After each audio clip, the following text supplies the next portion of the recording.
কলম্বিয়ায় ভূমিকম্পে নিহত বেড়ে ১৩২, আহত ৫০০। জাতীয় দুর্যোগ ঘোষণা। ফিলিপাইনে বন্যায় নিহত বেড়ে ১৯। সাগরপথে ইউরোপ যাত্রী ১৫ বাংলাদেশি সহ ৪৭ জন উদ্ধার, মিশরীয় নৌবাহিনীর কাছে হস্তান্তর। দেশে ফেরাতে তৎপর দূতাবাস। তেহরানের কাছে পাল্টা ক্ষতিপূরণ দাবির ঘোষণা ট্রাম্পের। লিবিয়ার বৃহত্তম তেল শোধনাগারে হামলা, দায় স্বীকার করেনি কেউ। তুরস্কে নিষিদ্ধ কুর্দিস্তান ওয়ার্কার্স পার্টি বিলুপ্তির আইন পাশ, অপরাধে জড়িত না থাকা সদস্যদের আইনি সুরক্ষার সুযোগ। এবং ৪ দশক পর আবারও রেলপথে যুক্ত ফিনল্যান্ড সুইডেন। ওলু হারপান্ডা রুটে ১০০ মিনিটের যাত্রা চলবে দিনে ২ বার।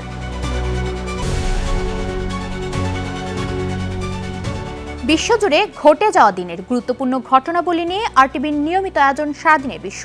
আপনাদের সঙ্গে আছি আমি জেরিনপি। কলম্বিয়ায় শক্তিশালী ভূমিকম্পে নিহত বেড়ে দাঁড়িয়েছে ১৩২ জন, আহত হয়েছেন আরও অন্তত ৪৮০ জনেরও বেশি মানুষ। ধ্বংসস্তূপের নিচে আটকা থাকায় বাড়তে পারে প্রাণহানি। সবচেয়ে বেশি ক্ষতি হয়েছে পেরেইয়া ও আশেপাশের এলাকায়। ধসে পড়েছে বহু ভবন, ক্ষতিগ্রস্ত হয়েছে বিমানবন্দর ও সড়ক যোগাযোগ। এরই মধ্যে জাতীয় দুর্যোগ পরিস্থিতি ঘোষণা করে উদ্ধার তৎপরতা জোরদার করেছে কলম্বিয়া সরকার। আরও জানাচ্ছেন ইমতিয়াজ আহমেদ। স্থানীয় সময় সোমবার সকালের দিকে কলম্বিয়ার চোকো প্রদেশে আঘাত হানে শক্তিশালী ৭.৪ মাত্রা ভূমিকম্প। আর সে ভূমিকম্পে এভাবেই ধসে পড়ে ভবন। এর উৎপত্তিস্থল ছিল ভূপৃষ্ঠের ১০৩ কিলোমিটার গভীরে। পশ্চিম কলম্বিয়ার বিস্তীর্ণ এলাকার কয়েকশো কিলোমিটার জুড়ে অনুভূত হয় শক্তিশালী কম্পন। ভূমিকম্পের কেন্দ্রস্থলের প্রায় ৫৫ কিলোমিটার দূরের পেরেইরা শহরে সবচেয়ে বেশি ক্ষয়ক্ষতি হয়। ধসে পড়ে ৬৫টি ভবন। এর মধ্যে ১৫টি ভবনে এখনও অনেকে আটকা আছেন এমন আশঙ্কা করা হচ্ছে। পেরেইরার প্রধান চত্বর প্লাজা বলিভারে ধসে পড়ে একটি ভবন। সামাজিক মাধ্যমে ছড়িয়ে পড়া ভিডিওতে দেখা যায় ধ্বংসস্তূপ ও ধুলায় ঢেকে গেছে পুরো এলাকা। আতঙ্কে অনেক মানুষ রাস্তায় বেরিয়ে আসেন। শহরের কিছু এলাকায় জারি করা হয়েছে কারফিউ। পেরেইরা থেকে প্রায় ১৬০ কিলোমিটার দক্ষিণে কালি শহরেও ব্যাপক ক্ষয়ক্ষতির খবর পাওয়া গেছে। মানিজালেস, কিবদো ও মেডেলিন সহ বিভিন্ন এলাকায় প্রাণহানি ও ক্ষয়ক্ষতি হয়েছে। রাজধানী বোগোটাও প্রবলভাবে কেঁপে ওঠে।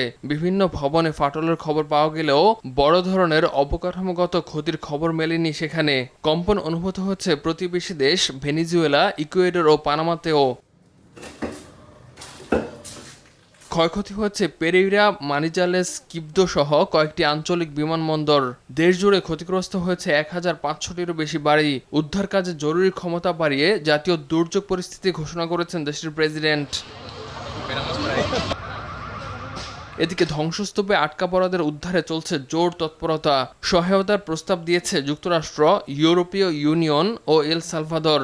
ভূমিকম্পের উৎপত্তি গভীরে হওয়ায় বড় ধরনের আফটারশকের আশঙ্কা তুলনামূলক কম হলেও ভূতাত্ত্বিক বিশেষজ্ঞরা বলছেন ভবন ও অবকাঠামোর জন্য ক্ষয়ক্ষতির ঝুঁকি রয়েছে। ইমতিয়াজ আহমেদ, আরটিভি। ফিলিপাইনের উত্তরাঞ্চলে টানা ভারী বর্ষণে সৃষ্ট বন্যা, ভূমিধস ও বিভিন্ন দুর্ঘটনায় এ পর্যন্ত অন্তত ১৯ জন প্রাণ হারিয়েছে। আহত ও নিখোঁজ রয়েছে অনেকে। মঙ্গলবার দেশটির রাষ্ট্রায়ত্ত বার্তা সংস্থা ফিলিপাইন নিউজ এজেন্সি জানিয়েছে এখনও বৈরী আবহাওয়ার কবলে রয়েছে প্রায় ২২ লাখ মানুষ। এছাড়াও ৯০০-র বেশি আশ্রয়কেন্দ্রে আশ্রয় নিয়েছে অন্তত ২৬,০০০ পরিবার। এদিকে ভয়াবহ এই বন্যায় কৃষি ও অবকাঠামোগত ক্ষয়ক্ষতির পরিমাণ দাঁড়িয়েছে আনুমানিক ১৪ কোটি পেসো। সরকারি আবহাওয়া অফিস জানিয়েছে বাগিও শহরে ইতোমধ্যে পুরো মাসের স্বাভাবিক বৃষ্টিপাতের চেয়ে ৪৭% বেশি বৃষ্টি রেকর্ড হয়েছে। দেশটির প্রধান দ্বীপ লুজন জুড়ে বন্ধ করা হয়েছে স্কুল ও সরকারি অফিস। এদিকে ভারতের উত্তরখণ্ডে প্রবল স্রোতে ভেসে গেছে একটি বিশাল সেতু। ভারী বৃষ্টিতে নদীর পানির স্তর বেড়ে যাওয়ায় প্রবল স্রোত সৃষ্টি হয়। চামোলি জেলার নীতি উপত্যকায় সেতুটিতে আছড়ে পড়ে। সামাজিক যোগাযোগ মাধ্যমে ছড়িয়ে পড়া ভিডিওতে দেখা যায় কয়েক সেকেন্ডের মধ্যেই সেতুটি উপড়ে নদীর তীরে আছড়ে পড়ে। এতে মূল শহর থেকে বিচ্ছিন্ন হয়ে পড়েছে এলাকা। বাসিন্দাদের নদী ও খালের তীর এড়িয়ে নিরাপদ দূরত্বে থাকতে বলেছে কর্তৃপক্ষ। রোববার রাত থেকে টানা বৃষ্টিতে উত্তরখণ্ডের বিভিন্ন এলাকায় ব্যাপক ক্ষয়ক্ষতি হয়েছে। আগামী দিনগুলোতে ভারী বৃষ্টির আশঙ্কা রয়েছে। ভূমধ্যসাগর পাড়ি দিয়ে ইউরোপে যাওয়ার পথে সাগরে ভাসমান অবস্থায় থাকা 15 বাংলাদেশি সহ 47 জনকে উদ্ধার করা হয়েছে। পরে তাদের মিশরীয় নৌবাহিনীর কাছে হস্তান্তর করা হয়। নৌবাহিনী তাদের পোর্ট সাইড সিকিউরিটি সেন্টারে নিয়ে যায়। ঘটনার খবর পেয়ে দ্রুত পদক্ষেপ নেয় কায়রোস্থ বাংলাদেশ দূতাবাস। হেফাজতে থাকা বাংলাদেশিদের বিষয়ে বিস্তারিত তথ্য সংগ্রহের পাশাপাশি তাদের আইনি সহায়তা এবং দেশে প্রত্যাবাসনের প্রক্রিয়া নিয়ে আলোচনা হয়। ভিসা আইন প্রয়োগে কঠোর অবস্থানে ট্রাম্প প্রশাসন। দ্বিতীয় মেয়াদে প্রেসিডেন্ট হিসেবে ডোনাল্ড ট্রাম্প ক্ষমতা গ্রহণের পর 1,75,000-এর বেশি ভিসা বাতিল করেছে মার্কিন পররাষ্ট্র দপ্তর। সোমবার এক বিবৃতিতে এ তথ্য জানানো হয়। পররাষ্ট্র দপ্তর জানায়, বিভিন্ন অপরাধের অভিযোগে অভিযুক্ত বিদেশিদের ভ্রমণ নথি বাতিল করা হয়েছে। এছাড়া রক্ষণশীল কর্মী চার্লি কার্ক হত্যার ঘটনায় যারা উল্লাস প্রকাশ করেছেন তাদের বিরুদ্ধে ভিসা বাতিলের ব্যবস্থা নেওয়া হয়েছে। তবে এই পদক্ষেপ নিয়ে সমালোচনা করেছেন বিদেশি ভিসাদারী ও মানবাধিকার সংগঠনগুলো। তাদের অভিযোগ, কিছু ক্ষেত্রে যথাযথ কারণ ছাড়াই কিংবা রাজনৈতিক উদ্দেশ্যে ভিসা বাতিল করা হয়েছে। ইরানের কাছে পাল্টা ক্ষতিপূরণ দাবি করবেন বলে জানিয়েছেন মার্কিন প্রেসিডেন্ট ডোনাল্ড ট্রাম্প।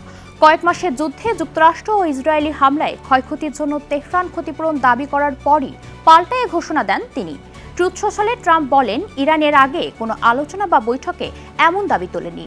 তাই ইরানের হামলায় নিহত ও গুরুতর আহতদের পরিবারকে ক্ষতিপূরণ দিতে হবে তেহরানকে। এর মধ্যে ইউএসএস কোল হামলায় নিহতদের পরিবার, গত 5 দশকে ইরানের নিহত বিক্ষোভকারীদের পরিবার এবং সাম্প্রতিক 5 মাসে নিহত 52,000 মানুষের পরিবারও রয়েছে।